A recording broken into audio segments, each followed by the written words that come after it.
Salamat sa bagong araw, Lord. Panginoon, maraming salamat sa bagong araw na ito. Maraming salamat sa masarap na tulog. Maraming salamat sa masarap na pahinga. Alam ko po, Panginoon, na ako'y binantayan ninyo at inalagaan ng buong magdamag.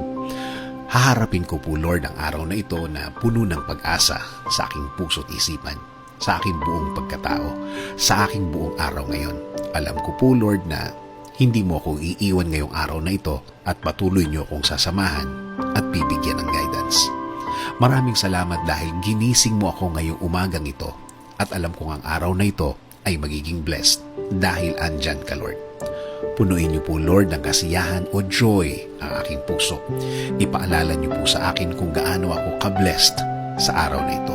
Lagyan niyo lagi ng dahilan ang aking kasiyahan at mga dahilan kung bakit magiging thankful po ako.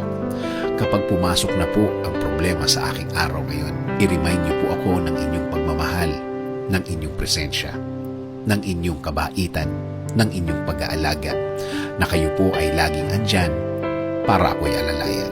Kapag ako ay nanghihina, ipaalala niyo po sa akin na lagi po kayong andyan para ako'y tulungan, para ako'y alalayan, para ako'y alisin sa isang problemadong sitwasyon. Lord, kapag naalala ko ang aking problema, please remind me that you got me, that everything will be okay and fine. Please remind me also of my purpose.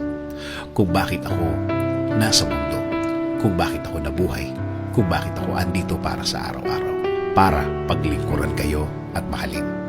Kasama na ang mga nagmamahal sa akin at nagpapahalaga na kayo pa din ang dapat masunod sa aming buhay. Naniniwala kami sa inyong plano na lahat-lahat na gusto niyong gawin sa amin ay makakabuti sa amin, na ang lahat ng plano ninyo ay makakabuti sa aking kinabukasan at kinabukasan ng aking pamilya.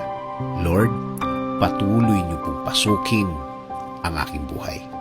Isinusuko ko na po sa inyo ang aking araw-araw, ang aking mga gagawin at aking mga plano. Patuloy niyo kaming bigyan ng guidance sa araw na ito at sa mga susunod.